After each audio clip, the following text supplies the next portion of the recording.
times 2 kasi may papaya at niacinamide. May shea butter and tea tree oil pa. Kutis sulit ang glow up. White rose papaya. Kutis sulit ang glow up. Hello, Washi! Laundry day na naman! Yay! Anong meron? Mancha ng chocolate, putik, may libag pa! Kaya natin yan! With Pride Washing Machine Detergent, may triple stain-away formula. Tanggal ang makapit, madikit, at malupit na dumit mancha. Kaya easy-easy ang labada. Mula noon hanggang ngayon! All you need is pride. All you need is pride. ACS. MX3, dito ko believe.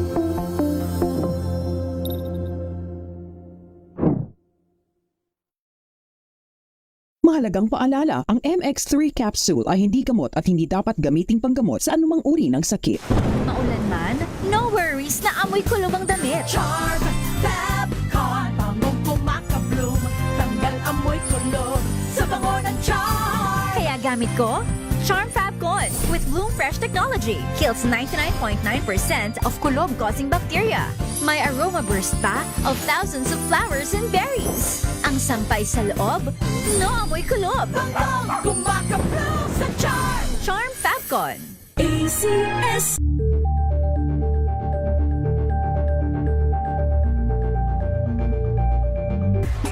Galalala, Fabcon!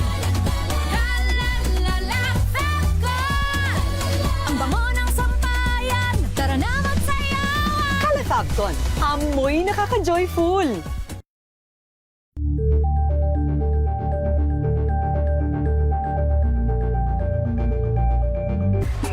Galalala, Fabcon!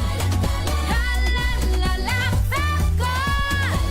Ang bango ng sampayan, tara na magsayawan! Calafabcon, amoy nakaka-joyful! Tinesting, sinuri, siniyasan. Ang resulta? Super effective ang Shield sa pagpatay ng bakterya at virus. Shield Antibacterial Soap. Believe ang mga eksperto sa Philippine Nurses Association. At si Mami, Tiwala ako sa Shield. Shield Antibacterial Soap. Napatunayang mabisa. Ang mga nurse, tiwala. ACS. Galalala, Fabcon! Galalala, Fabcon! Ang bango ng sampayan, tara na magsayawan! Calafabcon, amoy nakaka-joyful! Indoor activities para sa mga 1-year-old babies. Alamin. This portion is brought to you by ACS Manufacturing Corporation, ISO certified, maker of world-class quality Pride detergent. Ang unang taon ni baby ay ang tamang panahon para simulan mo na siyang turuan sa mga tunog o sounds sa tulong ng kanyang laruang rattles, drums, spoons, pots at pans. Bukod pa riyan, pwede rin kayong bumuo ng playhouse mula sa cardboard box. Pasok din sa mga learning activity na pwedeng ipasubok kay baby ay ang paglalaro ng water and sand at turuan siyang mag-dig, pour and scoop nito. Sa paraan daw na ito ay nade-develop ng isang bata ang kanyang fine motor skills at hindi mawawala ang unti-unting pagtuturo sa kanya kung paano ang pagbibilang gamit ang kanyang mga daliri, sa kamay at sa paa. This portion is brought to you by ACS Manufacturing Corporation, ISO certified, maker of world-class quality Pride detergent.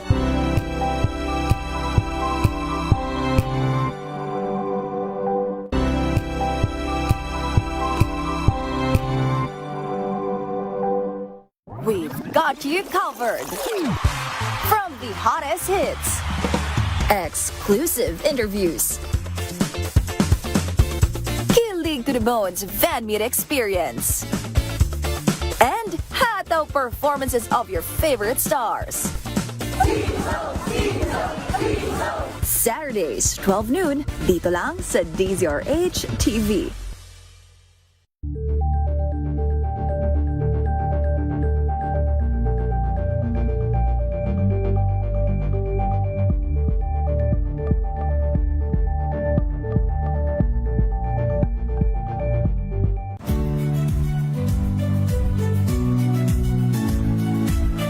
Magandang araw mga kaibigan.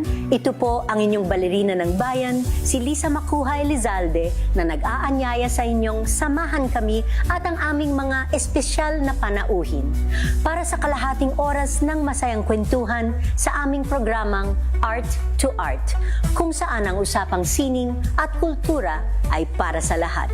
Huwag kaliligtaan, tuwing linggo, alas 3:30 ng hapon, dito lamang sa DZRH Radio, DZRH TV, at via online streaming.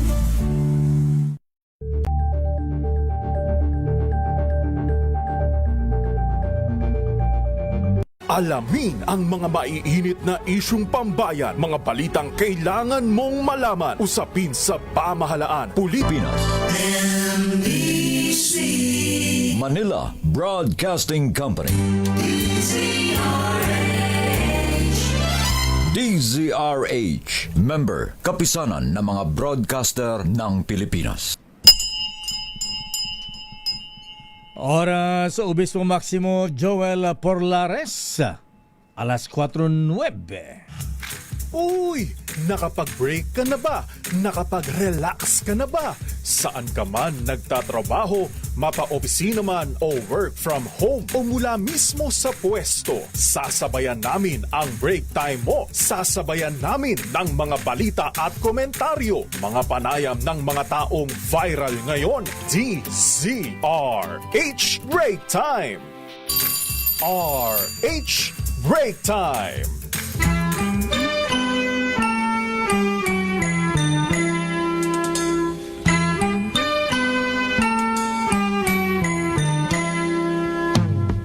See the curtains hanging in the window in the evening on a Friday night. Little light is shining through the window, lets me know everything's alright.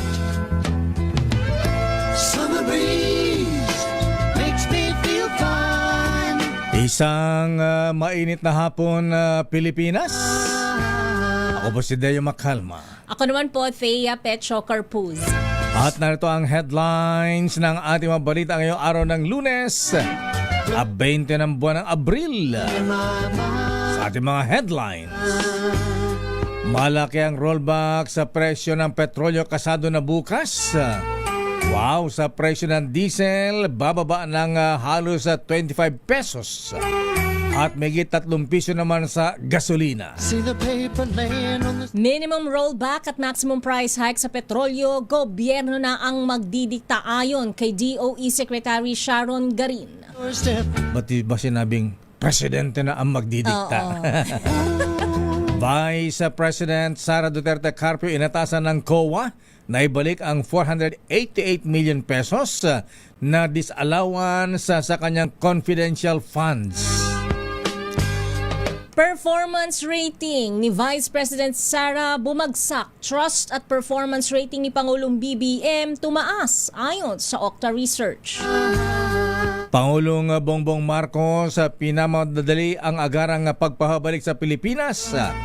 Kahit nating Congressman Saldico na inaresto sa Prague, Hungary. Philippine National Police nagpatupad ng panibagong balasahan. Isang general at 4 na police colonel apektado ng revamp. Police driver ng PNP Costa na sumalpok sa isang pampasaherong bus, sinibak. PNP Superior nirelieve naman. Modern jeepney sumalpok sa isang poste sa Quezon City. Isa ang patay, 22 iba pa sugatan. Iranian flag cargo vessel na umiwas sa naval blockade ng Amerika sa Gulf of Oman. Pinasabog ng isang US destroyer. Sangley Point, posibleng tamaan ng pinakamainit na heat index na 41 degrees Celsius ayon sa Pag-asa. At ngayon sa detalye na ating mga balita. Good news pa mahabigan dahil magpapatupad ng malaking rollback ang kumpanya ng langis ngayong linggo o bukas. Batay sa anunsyo mismo ni Pangulong Ferdinand Bongbong Marcos Jr., magkakaroon ng rollback na 24 pesos and 94 centavos ang kada litro ng diesel, samantalang 3 pesos and 41 centavos naman sa gasolina. May bawas sa presyo din sa kerosene at ito ay 2 pesos per liter. Samantala meron din kasadong rollback na 3 piso bawat kilo sa LPG bukas. At pinatitiyak naman ng Department of Energy na walang magiging delay sa ipatutupad na rollback sa presyo ng petroleum products bukas, April 21. Kaugnay nga ng balitang yan, gobyerno na ang magdidikta ng minimum rollback at maximum hike sa presyo ng mga produktong petrolyo. Ayon kay Energy Secretary Sharon Garin, sa ilalim ng Executive Order No. 110, binigyan ang pamahalaan ng kapangyarihan para magtakda ng presyo. Ibig sabihin, kailangan sundin ng mga oil company ang kukwentahing bawas o dagdag presyo sa petrolyo ng pamahalaan sa gitna ng National Energy Emergency. Nagbabala naman si Garin na kung hindi susunod ang mga kumpanya ng langis ay mag-i-issue ang DOE ng show cause orders at nanganganib pa ang permit ng mga ito. Sapul din ang lalabag na oil companies sa criminal penalties, kabilang ang 3 buwan hanggang 1 taong pagkakakulong at multang mula 50,000 pesos hanggang 300,000 pesos. Narito ang bahagi ng pahayag ni Garin. May limit na tayo, may minimum na tayo sa rollback, tapos may maximum din tayo sa price increase. So both ways. Pag rollback siya, dapat kung 24.95 yan, dapat yung rollback could be equal or more than the 24.94. So pwede siyang maging 25, pwede siyang maging 26, pero hindi siya pwedeng 20 lang. So kailangan sundan ng oil companies. Yun po na-announce din ng presidente ng Friday yan. So, pero pag increase siya, pag sinabi ng DOE na 10 piso lang halimbawa yung increase, hindi siya pwedeng sumobra. So that's our new rules now. Ay, salamat. Naramdaman din natin ang gobyerno. Kailangan natin, Mr. President, dapat last month pa yan. Pero more pala kay, bigat pa eh. Ganon. Pero bago yun, may kulong na 3 months up to 1 year. Tapos penalty po ng 50,000 hanggang 300,000. Samantala, aminado naman si Pangulong Bongbong Marcos na mahirap pa ang kasalukuyang sitwasyon ngayon dahil wala pa rin katiyakan ang krisis sa gitnang silangan. Ito ang sinabi ng Pangulong Marcos nang mag-inspeksyon sa implementasyon ng service contracting program sa Araneta Center Bus Terminal. Ayon sa Pangulo, pabago-bago ang presyo ng langis dahil sa sitwasyon sa Strait of Hormuz. Pero tiniyak ng Pangulo na magpapatuloy ang tulong ng pamahalaan habang naghanap ng iba pang paraan at sisikaping maibsan ang pasanin ng mga mamamayan.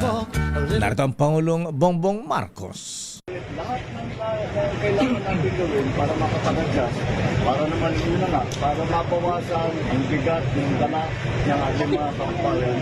Marami tayong iba't ibang initiative at habang tumatagal ito, nag-iisip pa kami, naghahanap pa kami kung ano pa ang pwedeng gawin. Tataas ang trust rating ng presidente pagka ganito. Ganyan na kayo, no? At tinarget ng isang barkong pagdigma ng Amerika ang isang Iranian flag cargo ship sa Gulf of Oman na nagtangkang umiwas sa US naval blockade sa Gulpo. Ito ang inanunsyo ni US President Donald Trump at ng US military. Ayon kay Trump, hindi tumigil sa paglalayag ang Iranian vessel na Tuska kung kaya't pinuntirya ng guided missile destroyer na USS Spruance. Sinabi ng Pangulo na nasa kustodiya na ng US Marines ang tinutukoy na cargo ship ng Iran at isinigawa na ang inspeksyon sa loob ng naturang barko. Sa isang statement, binanggit ng US Central Command na tinangka ng barkong ito na maglayag patungo sa pantalan ng Bandar Abbas nang matsyempuhan ng US destroyer. Ito na nga tumaas ang trust at performance ratings ni Pangulong Ferdinand Marcos Jr. habang bumaba naman ang performance ratings ni Vice President Sara Duterte Carpio sa unang quarter ng 2026. Ito ay batay sa latest survey ng Octa Research mula March 19 hanggang 25. Ang survey ay sinagawa sa pamagitan ng face-to-face interviews sa 1,200 respondents na may edad 18 na pataas sa buong bansa na may margin of error plus or minus 3%. Kaya lang walang details, ilang percent ang itinas ng ratings ni Presidente at ilang percent ang ibinaba. Ayan, wala rito sa news natin. Ha? At ilang percent ang ibinaba dito kay VP Sara. Samantala, umabot na sa 448 million pesos ang pinababalik ng Commission on Audit o COA kay Vice President Sara Duterte. Kasunod dito ng bagong disallowance ng COA na may petsang March 31, 2026 na sumasaklaw sa 375 million pesos na confidential funds. Bukod pa ito sa 73 million pesos na disallowance noon namang 2022 confidential funds. Bukod sa Vice Presidente, inatasan na magsoli ng pondo sina Special Disbursing Officer Gina Acosta, Chief Accountant Julieta Villadel Rey at Colonel Raymond Dante La Chica, dating Security Chief ni Vice President Sara.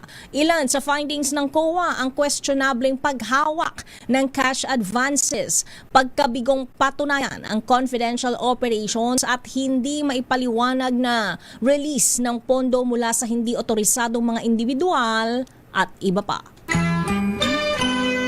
Samantala, tinatrabaho na ng pamahalaan ang pagpapauwi kahit dating Congressman Saldico sa Pilipinas upang mapanagot sa mga kinasasangkutang issue sa flood control scandal.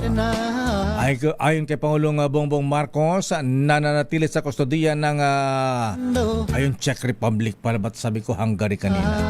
Nanatili sa kustodiya sa Prague, Czech Republic si Ko at ginagawa na ang hakbang para maibalik sa Pilipinas. Inatasan ng Pangulo ang Department of Justice at Department of Foreign Affairs na pangunahan ang paipag-ugnayan sa Czech Republic upang matiyak na maayos at naayon sa proseso ang lahat. Sinabi pa ng Pangulo Marcos na magpapadala rin ito ng high-level coordination team para tutukan ang pagpapauwi kay Saldico dahil mangailangan ng sapat na panahon para ito ay maibalik sa Pilipinas. Narito muli ang Pangulong Marcos. Inutusan ko ang Department of Justice kasama ang Department of Foreign Affairs na pangunahan ang pakikipag-ugnayan sa mga otoridad ng Czech Republic upang matiyak na maayos at naayon sa proseso ang lahat ng kinakailangan. Magpapadala rin ng high-level coordination team upang tutukan ito. Ang ganitong mga proseso ay may sinusunod na mga legal na hakbang sa pagitan ng mga bansa, kaya't nangangailangan na sapat na panahon upang maisagawa ng tama. We will bring Saldico home, and we will do so in accordance with the law. He will answer to the Filipino people. Kaugnay nga ng balitang yan, tiniyak ng pambansang pulisya ang kahandaan at transparency sa pagproseso kay dating Congressman Zaldico matapos itong maaresto sa boundary ng Czech Republic at Germany. Ayon kay PNP spokesperson Police Brigadier General Randolph Tuanyo, nakikipag-ugnayan na ang Directorate for Intelligence sa mga police attaché sa Europa na sila namang kokonekta sa embahada para makuha ang dating mambabatas. Oras na mabitbit ng Criminal Investigation and Detection Group, dadalhin si Ko sa Campo Crame kung saan siya ibubuking, kukunan ng mugshot at isasalang sa medical procedure bago iharap sa Sandigan Bayan. Sabi ni Tuanyo, Sandigan Bayan ang magtatakda ng piitan ng akusado pero hindi nakasama rito ang PNP Custodial Facility na nananatiling under renovation. Narito ang bahagi ng pahayag ni Police Brigadier General Randolph Tuanyo. Pilipinas, kundi din ang opisal ng Philippine National Police. Kami po ay didiretso dito sa CIDG para sa po yung proseso katulad ng pag-fingerprint, medical and physical examination. At makaraan gawin ng mga nasabing mga examinations, tablet po ito dadalhin sa Sandigan Bayan para i-return po yung warrant. At pagdating po sa Sandigan Bayan, doon na po mag-desisyon ang Sandigan Bayan kung saan po siya ilalagay po na detention center. Samantala, umaasa si Senator Ping Lacson bilang chairman ng Senate Blue Ribbon Committee na mapipirma na ang kanyang isinimiting partial committee report hinggil sa investigasyon nila sa flood control scandal. Ngayong naaresto na at pababalikin na sa Pilipinas ang sinasabing isa sa mga mastermind ng kontrobersya, anomalya na si dating Congressman Saldi Co. Ito ay sa paniniwalang gusto ng mga kasamang senador na lumabas ang katotohanan at marinig din ang panig ni Saldico na ngayon ay naroon pa sa Czech Republic. Naunang sinabi ni Lacson na walang hearing na mangyayari sa Blue Ribbon Committee hanggat hindi nare-report sa plenary ang partial committee report. Balak din ni Lacson na pagharapin sila ni dating DPWH Undersecretary Roberto Bernardo sa Blue Ribbon Committee upang pagbanggain ang kanilang mga numero o testimonya at maging sa halaga ng proyekto at halaga ng mga kickback na napunta sa mga opisyal ng pamahalaan. Sa iba pang balita, malalaman na ang mga laman ng bank transactions ni Ramil Madriaga matapos itong pirmahan ng waiver na magpapahintulot sa mga otoridad na mabuksan ang kanyang mga bank accounts. Naniniwala si Akbayan Party List Representative Percy Sendanya na baka ito ang maging mitya para magpaliwanag na at tapusin na ni Vice President Sara Duterte ang kanyang pananahimik. Ayon kay Sendanya, sa pagharap ni Madriaga sa impeachment proceedings ng House Justice Committee, pinayagan niya umano na magamit ang kanyang mga personal bank accounts para doon dumaloy ang milyones na pondo mula sa Vice-Presidente. Sa Miyerkules, magpapatuloy ang impeachment proceedings at imbitadong dumalo si Ombudsman Crispin Remulla at mga kinatawan ng AMLAC sa issue ng SALN at umano'y unexplained wealth. Nag-deliver naman ng 299 million pesos na kahon-kahon ng pera si Monica Ocampo Santos, liaison officer ng Sims Construction Company, sa isang opisyal ng DPWH. Sa hearing ng Sandigan Bayan, ibinunyag ni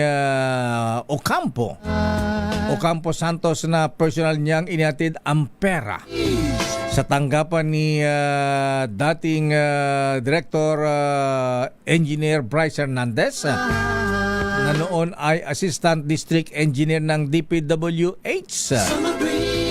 Ayon kay Santos, ang naturang halaga ay may kinalaman sa 5 government projects na nakuha gamit ang lisensyang ipinahiram kay Hernandez. Sabi pa ni Santos na kabilang sa kabuang 299 million pesos, ang 74 million umano'y bahagi ng 92 million pesos na Ghost Flood Control Project ay sa Pandi, Bulacan. Kinuwestiyon naman ng kamo ni Hernandez ang credibility ng testigo na tinutulan naman ng prosecution. Patuloy naman ang pagdinig sa kaso kaugnay ng aligasyon ng mga katiwalian. Sa iba pang balita, nagpatupad ng panibagong balasahan ng pambansang pulisya epektibo ngayong araw. Pinalitan na ang pinuno ng Integrity Monitoring and Enforcement Group o IMEG sa katauhan ni Police Brigadier General Rex Arvin Malimban. Pinalitan niya si Police Brigadier General Bonard Brito na inilipat naman sa Personal Holding and Accounting Unit. Bukod kina Malimban at Brito, nakasama din sa balasahan ng 4 na police colonels. Babalikan natin ang ilang pang detalye na ating mga balita. Standby Leta Narciso mula sa Malacanang. Ano ang latest sa palasyo? Standby Raymond Dadpaas. Standby manang Milky Rigunan. Uy, meron nangyaring inkwentro, 19 ang patay. Kabilang ang isang leader ng New People's Army sa inkwentro sa Northern Negros. Senate President Tito Soto pumalag sa akusasyon na kabilang na siya sa mga boboto pabor sa conviction ni VP Sara para sa impeachment. At Amerika tiniya ang suporta sa Pilipinas at balikatan sa kabila ng gulo sa Middle East. At sistema naman sa paggamit ng e-wallet transfers halip na pumila ng matagal na oras ang mabibigyan na ayuda. Dapat ay matagal ng inayos, dapat noon pa. Uy, isang minor de edad mahibigan sugatan sa nangyaring pamaril sa Malabon City. At ito po mga kuyang mga ating ingat-ingat po dahil mainit ang panahon. Abay, ayon po sa Pag-asa, mag-ingat po dahil marami ang tatamaan ng pinakamainit na heat index ngayon. 41 degrees Celsius, lalo na ngayon sa Sangli Point, Cavite. Ang detalye na mabalitang yan sa ating pagbabalik dito sa ating palatuntunang break time. Oras sa Mr. Cesar Lee, Mr. Michael is my guy. Oy, Kuyang Larry Francisco. Ating aloha. Alas 4:30. Ang oras na yan ay hatid sa inyo na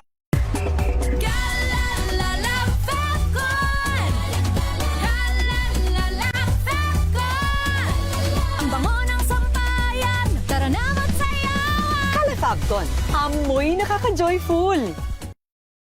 Sa puso ng kalikasan, natatangi ang prutas ng mangosteen. Ito ay nagtataglay ng antioxidant compounds na alpha, beta at gamma mangosteen. Ang MX3 capsule ay isang food supplement na gawa sa natural na mangosteen. Ito ay tested and proven to help avoid knee joint pain discomfort para iwas-iwas sa sakit with long-term supplementation 2 capsules daily. MX3 capsule. Tunay, natural at original. Mahalagang paalala, ang MX3 capsule ay hindi gamot at hindi dapat gamiting panggamot sa anumang uri ng sakit.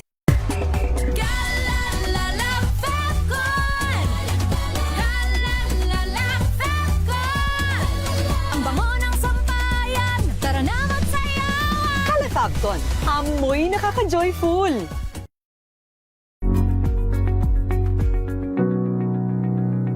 This portion is brought to you by HCS Manufacturing Corporation, ISO certified, maker of world-class quality Pride detergent. Sa paglipas ng panahon, kasabay nito ang patuloy na ebolusyon ng teknolohiya at isa sa itunuturing na pinakamalaking breakthrough dito ay ang paglaganap ng Artificial Intelligence o AI. Ngunit dahil sa kakayahan nitong tapatan o lamangan ang mga tao sa maraming bagay, marami ang kumakalat na mga haka-haka tungkol sa tunay na kapasidad nito. Bagay na pinasinungalingan ni Bernard Marr, isang world-renowned futurist. Una, ang AI raw ay matalino, patas at walang bias. Ayon kay Marr, ang katalinuhan ay katangiang likas sa mga buhay na nilalang at ang kakayahan ng AI na makapag-produce ng mga output tulad ng tao ay nakabatay pa rin sa algorithm na gawa rin ng tao. Ito ang dahilan kung bakit hindi masasabi na walang kinikilingan ang AI. Halimbawa na lang sa Amerika, gumagamit sila ng AI para makatulong sa pag-predict ng pattern ng mga krimen, maging sa pagbuo ng mga hatol. Sa katunayan, lumalabas sa pagsusuri ng New York-based journalism entity na ProPublica na mas may pagkiling ang AI sa white people kumpara sa Afro-American population. Dagdag pa nito, nakaspecialize rin ang trabaho ng machines at malayo pa sa realidad na magkaroon ito ng kakayahan na kopyahin ang natural instincts ng isang tao o kung tawagin nila ay General AI. Pangalawa, ang AI raw ay magte-take over daw sa mundo. Tulad ng maraming bagay sa mundo, nilinaw ni Marr na walang nakakaalam kung saan patungo ang AI sa mga susunod na mga taon. Gayunpaman, katulad ng iba pang social structures at constructs na mayroon tayo ngayon, nakadepende pa rin sa atin ang pagre-regulate nito. Bilang mga tao, nakikita natin ang benepisyo ng AI sa buhay natin at hawak natin ang responsibilidad na patuloy itong pagyamanin para sa ikabubuti ng lipunan at pigilan ang pang-aabuso rito. This portion is brought to you by ACS Manufacturing Corporation, ISO certified, maker of world-class quality Pride detergent.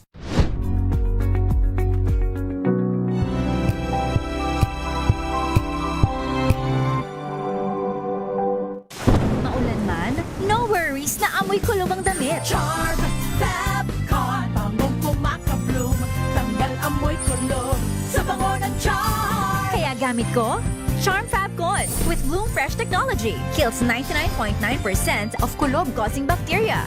May aroma burst pa of thousands of flowers and berries. Ang sampay sa loob, no amoy kulob. Bangong kumakabloom sa charm. Charm Fabcon. ACS.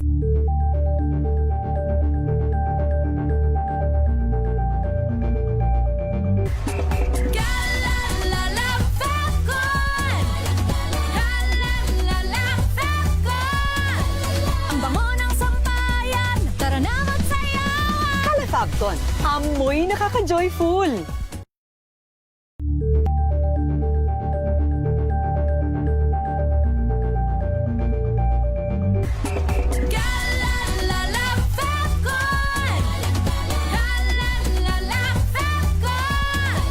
Ang bango ng sampayan, tara na magsayawan. Kala Fabcon, amoy nakaka-joyful.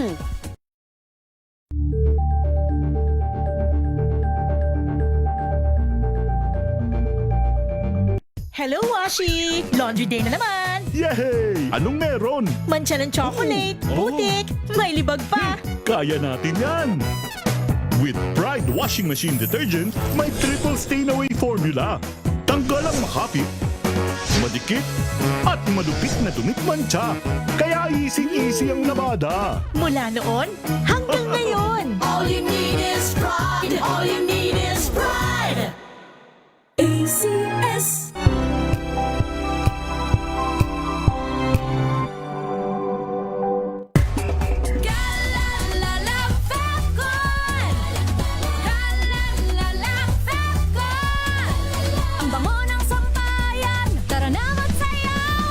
Fabcon, amoy nakaka-joyful.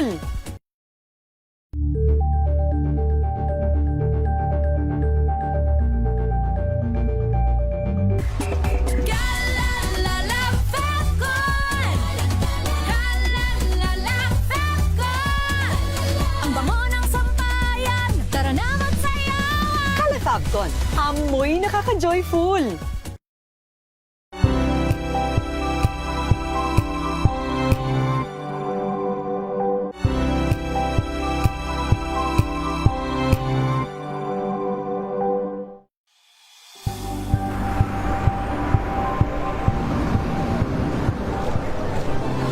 Ating mga eksperto dito lang sa Expert Opinion.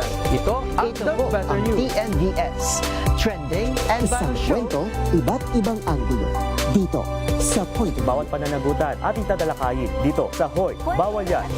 Pilipino, dito lang sa Deezer HTV, Match of Entertainment and Lifestyle. Ito ang MBC TV Network News. Una sa Pilipinas, una sa Pilipino.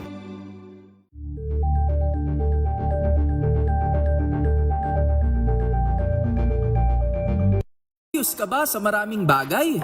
Kami na ang bahala dyan.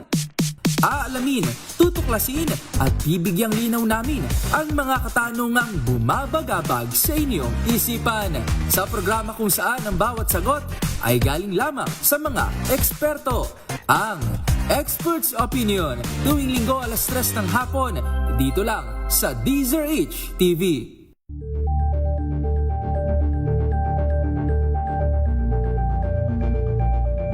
Tambalang Anthony Taberna at Jerry Baha ang gigising sa inyong umaga dahil lalatay ang humahagupit na diskusyon at komentaryo Lunes hanggang Biyernes sa 2x2.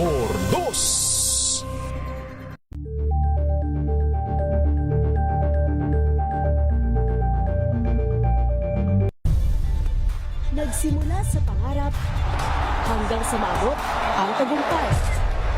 Iba't ibang kwento, iba't ibang mukha ng atletang Pilipino. Mas pinatindi, mas pinalakas, at mas pinaaksyon sa Match Point tuwing Sabado, 12:30 ng tanghali sa DZRH TV.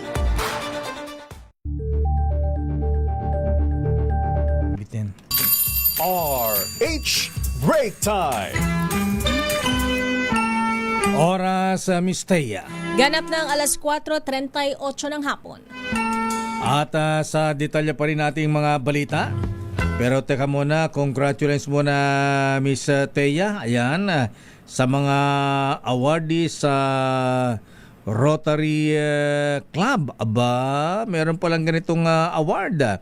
Congratulations kay sa mga winners, awardees ng Rotary Club. District 3780 Golden Wheel Awards ba? Abay, Worshipful Master, Noble Randy Ronald Lau, congratulations! Siya ay bibigyan ng award for Trade and Industry Automotive Sector. Category ng Rotary Club of Loyola Heights. Aba, ang president pala dyan ay si President Noble Ruel Nicolas.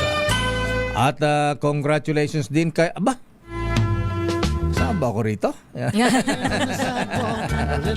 Abay, Deo Makalma, yours truly. Congrats lakay. Sa media practice category. Ayan, mula naman sa Rotary Club of Commonwealth, ang president ay si Kuyang Sid de Mesa. At maraming salamat kay past District Governor Paul Angel Galang, ang chairman ng Golden Wheels Award Selection Committee. Wow. Maraming salamat po. Samantala, tumaas ang trust at performance ratings ni Pangulong Bongbong Marcos habang bumaba naman ang performance ratings ni Vice President Sara Duterte Carpio sa unang quarter ng 2026. Batay sa latest survey ng Okta Research mula March 19 hanggang March 25, tumaas ng 4% ang performance ratings ng Pangulong Marcos at bumaba naman ng 4 points ang performance ratings ni VP Sara. Ang performance ratings ng Pangulong Marcos ay pumalo sa 55% mula sa 51% sa fourth quarter ng 2025. Naabot ng performance ratings ng Pangulo ang majority level sa lahat ng regiyon ng buong bansa at pinakamataas sa Balance Luzon. Sa Luzon ay nakapagtala siya ng 57% performance ratings, 56% sa Visayas, pero mababa sa Metro Manila, 53%, at sa lalo na sa Mindanao, mababa naman sa 51%. Pero sa socioeconomic class, majority sa reta lang performance ratings ng Pangulong Marcos ay sa class ABC at class D respondents sa 56%, habang 48% naman sa class E. Samantala, bumaba ng 4 points ang performance ratings ni VP Sara para may tala naman ang 50% mula sa 54% ng fourth quarter ng 2025. Pero naitala ng Vice Presidente ang highest performance rating sa Mindanao na nakakuha naman ng 83%. Wow, taas. Pero pinakamababa naman sa Luzon na 35% at 37% naman sa National Capital Region.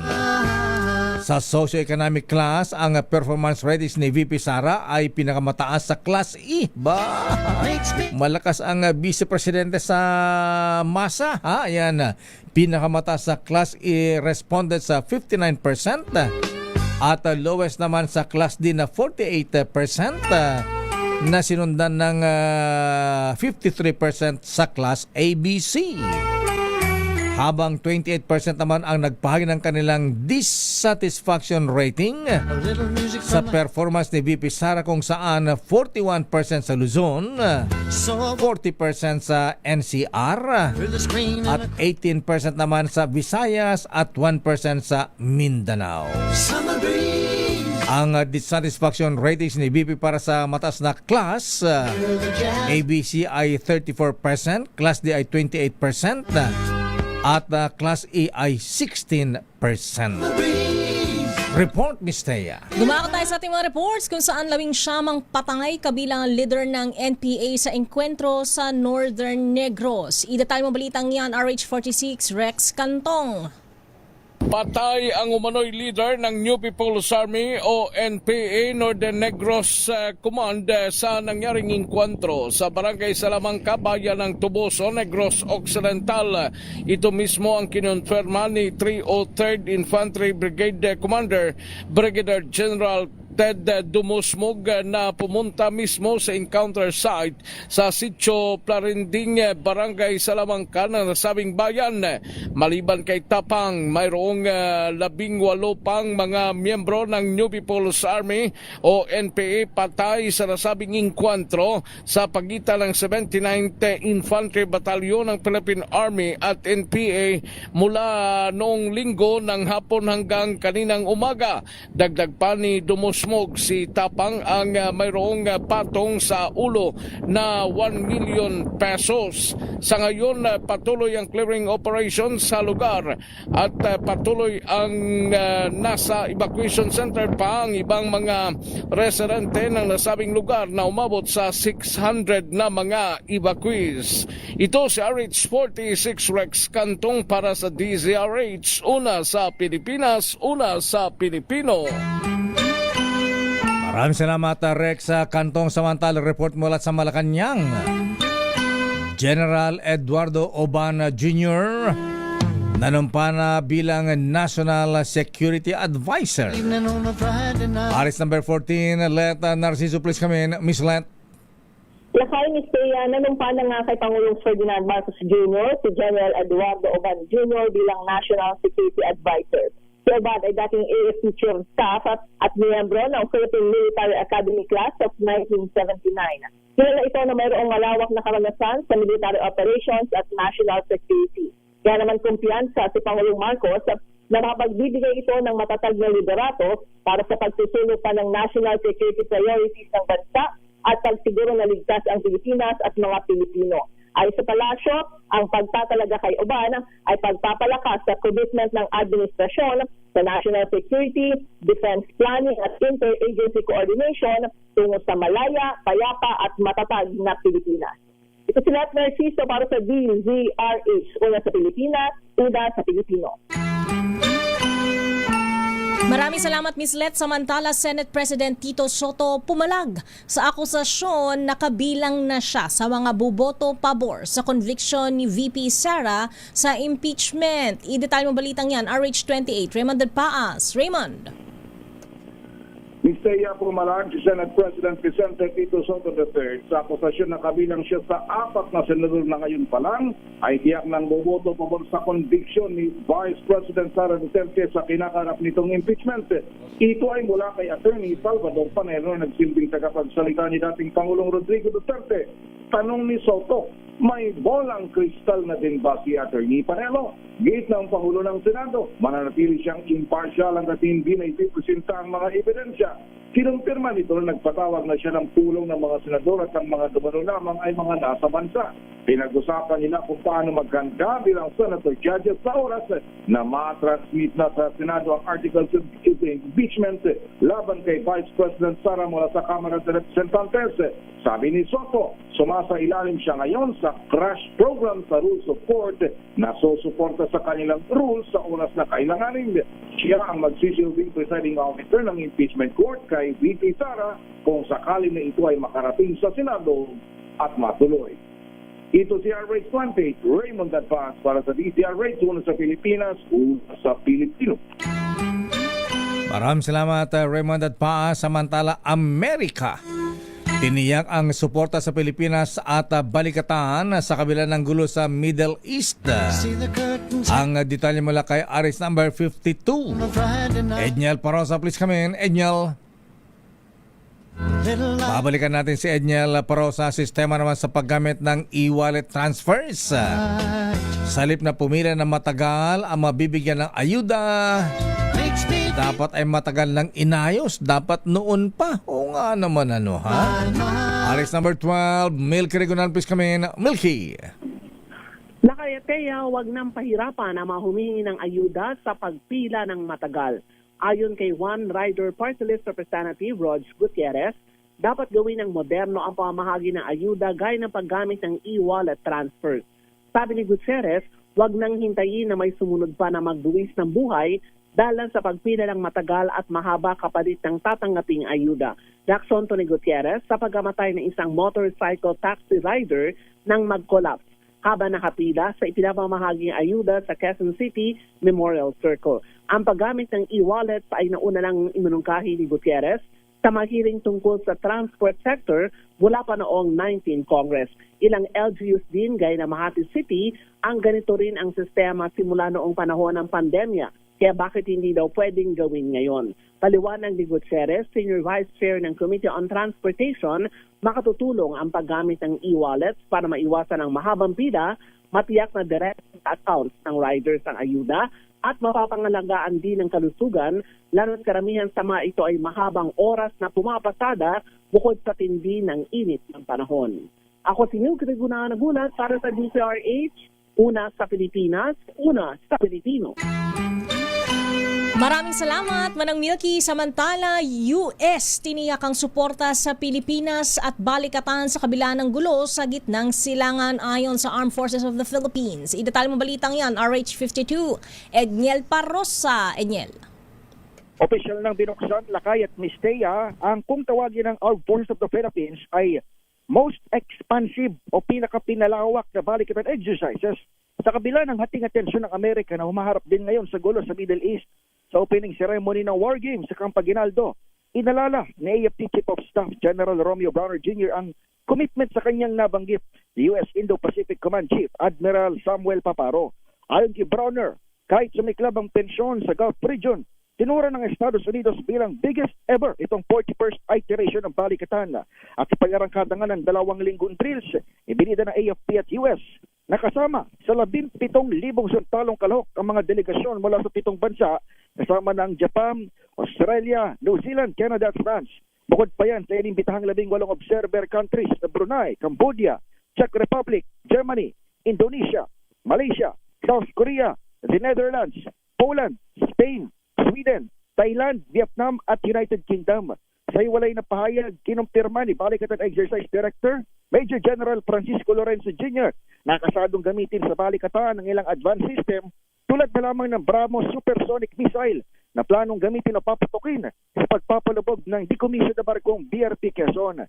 Gayong din namumurong magpakita sa drills ang Nemesis anti-ship missile at Typhoon MRC missile na una nang inangaran ng China pero wala pang partikular na gamit o schedule sa paggamit ng mga ito. Ako si Edniel Parosa, nag-uulat para sa DZRH, una sa Pilipinas, una sa Pilipino. Maraming salamat, Edniel Parosa. Di ba naubos ang missile ng Amerika sa Iran? Oo nga. Samantala, Manila LGU tuloy sa pamahagi ng bigas sa mga manggagawa sa lungsod. Ilang kilong pinamimigay Boy Laya? 10 kilos ba? Parang yung binuhat-buhat ni Presidente Bonget. RH number 29, Boy G. Boy Laya Gonzales, please come in. Lakay Deo sa pinapatuloy ngayong hapon o umaga ang pamagi ng rice subsidy para sa mga magagawa sa lungsod ng Manila sa ilalim ng programang Biyayang Bigas para sa Manila. Kaya sila na nagtungo si Manila Mayor Moreno Bagoso sa isang sangay ng convenience store dito sa UN Avenue, corner del Pilar sa Ermita upang mamahagi ng 10 kilong commercial rice sa mga empleyado. Ayon kay Moreno, sadyang sa mismong lugar ng trabaho sinagawa ang distribusyon upang hindi makabala ang operasyon ng mga negosyo at sa oras ng mga manggagawa. Dagdag pa ng alkalde na tuloy-tuloy ang pamamagi kada 2 buwan sa susunod na 6 na buwan upang mas marami pang benepisaryo ang maabot. Target ng programa na makinabang ang tinatayang 80,000 manggagawa at residente sa Maynila gamit ang 286 na milyong pisong pondo mula sa Office of the President sa ilalim ng Financial Assistance to Local Government Unit. Sinabi ng alkalde na ang layo ng programa na maibsan ang epekto ng tumataas na presyo ng mga bilihin, bunsod ng tensyon sa Middle East na nakakapekto sa budget ng maraming pamilya. Una nang inilunsad ni Pangulong Ferdinand Marcos Jr. at si Moreno ang programa sa isang mall sa Maynila. Ayon sa Pangulo, umaasa siyang makakatulong ito sa laban kontra gutom bago matapos ang kanyang termino. Ito si Boy Gonzales para sa Declaration sa Pilipinas, unang sa Pilipino. Maraming salamat, Boy Laya Gonzales. Alam mo kasamang sardinas? Ay. Pansabaw, Bigas lang. noodles, lakay, di ba? Walang ulam? Samantala, lakay, isang minor de edad ang sugatan sa pamamaril sa Malabon City. Suspect arestado. Ida tayo mabalitang yan. RH27, Noche Kakas, Noche. Misa tayo at lakay 27, Noche Kakas, Noche. ng mga doktor ang kondisyon ng isang binatilyo tapos tamaan ng bala sa nangyaring pamamaril sa Pampano Street, Barangay Lumos sa lungsod ng Malabon. Sa inisyal na investigasyon, naglalakad ang 16 anyos na lalaking biktima na mapadaan sa isang basketball court kung saan may grupo ng kabataan ang nakatambay. Isang lalaki mano na sakay na motorsiklo ang huminto at nagpaputok ng baril papunta sa nagkumpul-kumpul na kabataan. Sa kasamaang palad na tinamaan ang biktima na napansan lang sa naturang lugar. Sa sinagawang follow-up operation, naaresto naman ang mga partiba ng Lumos Substation. Katuwang ang SWAT team ang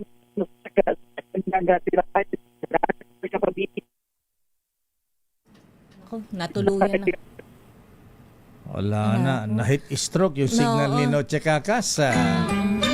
Maraming salamat, Noche Kakas. Samantala, personal na in-inspection ni Pangulong Ferdinand Marcos Jr. ang implementasyon ng service contracting program ng Department of Transportation. Partikular ang LTFRB sa Araneta Center Bus Terminal sa Cubao, Quezon City kaninang umaga.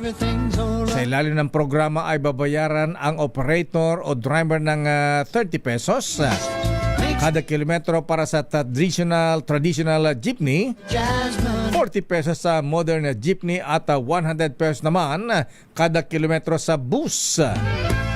Bilang kapalit, magbibigay mo ito ng 20% discount sa mga pasahero at 40% sa senior citizens, PWDs at mga estudyante. Ayon kay Pangulong Marcos, ang service contracting program ay bahagi pa rin ng pamaraan ng pamahalaan para matulungan ang mga pinaapektadong sektor na pagtaas sa presyo ng langis. Narito ang Pangulong Bongbong Marcos. Ang mahirap dito sa sitwasyon natin ngayon, pabago-bago, araw-araw, nagbabago ang sitwasyon sa Middle East. Kung may gera, walang gera, kung sarado yung Strait of Hormuz, kung hindi, kung ano yung presyo ng langis, pabago-bago. Kaya lahat ng kailangan natin gawin para makapag-adjust, para naman yun nga, para mabawasan ang bigat ng dala ng ating mga kampayan. Marami tayong iba't ibang initiative at habang tumatagal ito, nag-iisip pa kami, naghahanap pa kami kung ano pa ang pwedeng gawin. Maraming salamat, Mr. President. Balita mula sa Iran. Ano ang latest sa Iran, Ms. Teya? Muling ibinasura ang inihaing peace talks ng Amerika ng Iran. Ida tayo mong balitang yan, James Galange. James. Balita mula sa Iran, muli na namang nireject na Iranian officials sa panibagong peace talks kasama ang Amerika ilang oras matapos ang anunsyo ni US President Donald Trump na bobombahin nito ang bansa. Sa kanyang post sa kanyang social media platform na Truth Social, sinabi ng Pangulo na nagpadala ito ng mga kinatawan sa Pakistan para sa negosasyon at nagbantang muli nitong aatakin ang Iran sakalang hindi tulit pumayag sa kanilang ihahaing peace deal. Samantala, sinabi rin ni Trump na hawak ng US ang isa sa mga cargo vessel ng Iran na kanila ring binomba matapos tumangging sumunod sa kanila. Sa ngayon, wala pang pahayag ang Iran ukol dito. Matatandang muling isinara ng Iran ang Strait of Hormuz matapos ang patuloy na agresyon at pagharang ng Amerika sa nasabing Gulf region. Ito si James Galangin ng DZRH TV, una sa Pilipinas, una sa Pilipino. Maraming salamat na James Galangin. Baka sinisipag ka pare ko, ha? At sa ating balitang sports, ala sa Pilipinas women kabilang sa Pool A ng 2026 ABC Women's Volleyball Cup. Saan ba ito ngayon ginagawa? Ha? Millie Borja, please come in. Millie. Inilabas na ang final poll composition ng 2026 ABC Women's Volleyball Cup matapos ang ginanap na drawing of lots sa Diamond Hotel nitong Biyernes. Nakatakdang idaos ang torneo mula June 6 hanggang 14 sa Candon City. Napabilang ang Pilipinas sa Pool A kasama ang Chinese Taipei, Korea, Kyrgyzstan, Australia at Uzbekistan. Samantala, nasa Pool B naman ang Kazakhstan, Iran, Indonesia, Hong Kong at Lebanon. Ang bansa na pangungunahan ng Alas Pilipinas Women ay target na mapantayan o malampasan ang kanilang runner-up finish noong nakaraang taon, noong tinawag pa ang torneo bilang ABC Nations Cup. 12 koponan ng lalahok at maglalaban sa single round robin format sa pool phase na may kabuang 30 matches. Ang top 2 teams mula sa bawat pool ang uusad sa crossover semifinals. Maghaharap ang number 1 ng Pool A at number 2 ng Pool B, habang ang number 1 ng Pool B ay sasagupa sa number 2 ng Pool A. Ang magwawagi sa semifinals ay magtatapat para sa kampyonato, habang ang matatalo ay maglalaban para sa third place. Ito si Millie Borja ng DZRH TV, una sa Pilipinas, una sa Pilipino. Maraming salamat Millie Borja sa Showbiz Miss Thea. Netizens, iminungkahing gawing tourism ambassadress ang Bini. Kasama ng slogan na, Uy, Philippines! Uy, gusto ko yan. Ayan. Kasunod ang pagbati ng Department of Tourism sa kanilang performance sa Coachella. Idetalye ang balitang yan, Angelica Cosme.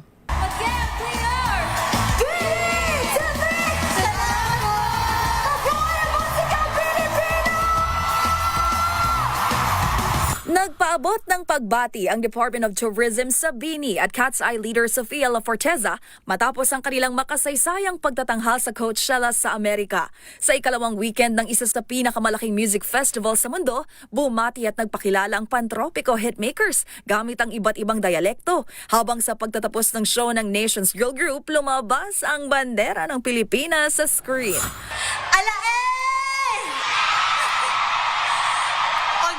Salida, ako ho si Malay! Ayon sa DOT, patunay ang historic performance ng girls sa rising global influence ng Filipino music and talent. Kasunod naman yan, maraming netizens ang nagmungkahing mukhang magandang gawing bagong campaign slogan ng kagawaran, ang Uy, Philippines! At italaga ang Bini bilang tourism ambassadress. Habang sipa ng ilan, it's about time na raw para naman gamitin din ang pantropiko bilang welcoming song sa mga paliparan. At ang isa pa nilang hit song na Huwag na Muna Tayong Umuwi para naman sa departures area. Sa huli, looking forward daw ang DOT sa patuloy na tagumpay ng Bini at ni Sofia La Forteza kasabay sa pagpapakilala ng husay ng isang Filipino sa world stage. Ito po ang inyong showbiz angel ng DZRH TV, una sa Pilipinas, una sa Pilipino. Galing-galing naman ng Bini. Congratulations! Pantropiko. Ayan. Abay, Mr. President, Secretary, sino bang Secretary ng Tourism? Secretary Frasco. Frasco ni Malakay. Kapilitan na ba si Frasco? Ayan. Pinalitan lang yung face niya. Ganun Binura ba? dun sa mga slogans. Ay, sa mga ano. Aba, ganitong tourism ambassadress ang mga members ng Bini. Gusto ko yan. Uy, Philippines! Oo, lakay naman. Galing-galing naman. Aba, at saka gusto ko yung... ano na pala takay? Secretary Dita Angara Matay. Oo nga pala. Ayan. Gawin mo na yan, Secretary Dita Angara Matay. Ano to ni Secretary Sani Angara? Kapatid ba? Pinsan. Ayan. Galing-galing. Saka gusto ko yung finale ng kanilang concert, ha? Aba, inilabas ang napakalaking bandila ng Pilipinas. Yan ang mga dapat nating ginagawa. Correct. Ipagmalaki ang bansa. Ayan. Congratulations, Bini. At congratulations sa mga nagtapos sa Notre Dame of Millbrook sa Millbrook, Palimbang, Sultan Kudarat. Lalo na ang batch sa 76 sa kanilang Golden Year Anniversary. Wow, Golden Year. 50 years. Ang pagbati ay mula sa presidente ng batch sa 76 na si Momoy Mariano at Ray Nadar. Aba, diyan ka pala graduate, Ray Nadar, ha? Akala ko sa St. Teresa's ka. Ay. Doon siya may sinusundo siguro lang. May sinusundo doon. Congratulations sa mga nagtapos sa Notre Dame of Millbrook, Sultan Kudarat. At of course, bago tayo magpaalam, sabi ng ating business correspondent, Mr. Michael Ismaygay. How much lakay? Nagsara ang palitan ng piso at dolyar sa halagang 59 pesos and 97 centavos. Ba? Matatag-tatag tayo ngayon. Bay, tumatatag ang piso natin, ha? Mukhang di na pinaniniwalaan si si Taco. Ayan. Taco. Trump always chicken out. Ayan. Kahit pa na ang banta ngayon sa Iran, mukhang di na pinapansin. Ayan. Chope ka naman, eh. Oy, happy birthday, Romel Fertes. Talaga namang ibang mag-birthday ang ating bossing sa News Center, Romel Fertes, ha? May paalmusal na, may tanghalian na, may merienda pa, may dinner pa raw mamaya. Ang bihira naman, ha? Happy birthday, Romel Fertes at Kuyang George Chua Cham. Diyan sa Pangasinan Lads, sa kay Captain Robert Heyo. At ganoon din, happy birthday kay General Nelson Yabut, Kuyang Mon Cabal at Lander Blanza at Kuyang Richard at Robert Obiedo. Uy, happy birthday din kay Nanding Andrin. Pagbati mo na naman kay ng Butong Taal, Batangas. Siya ga ay magpapabarik. Kaya pagbati mo na kay parang Nante Andrin. At syempre,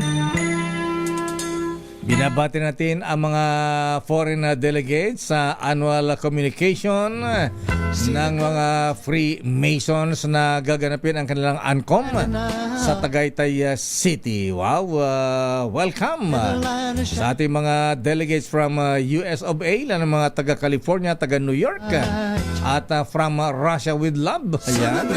From Italy, UK, Japan at Mexico.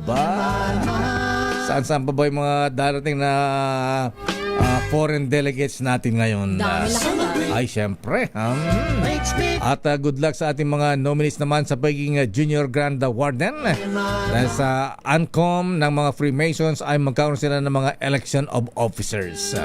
Good luck sa mga nominees. Kuyang Nelson Yao, Pats Arbas, Beda Press, Hussein Shamsuddin, Warton Chan, Philip Olivan, Faustino Carlos D. at Nabil Tan. Oy, kasama rin pa si Kuyang Paul Dumlao, Almeric P, Derwin Reyes at Marco Lagdameo. Kita-kit sa ANCOM sa Tagaytay.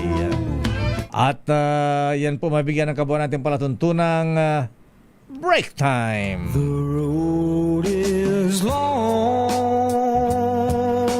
Ako po si Deo Macalma. Ako naman po, Thea Petro Corpuz. Susunod na mga balansyadong balita, Henry Uri at Miss Kay, Karen Oyong. Ingat-ingat, mainit ang panahon. Oy, yung mga sasali sa ANCOM Golf Tournament, ha? Abay, ingat-ingat mga brethren. Ingat sa heat stroke. Abay, kailangan daw ay uminom na maraming tubig. Chill-chill lang. At huwag magtipid. Kumakay na umbrella ka. Ayun.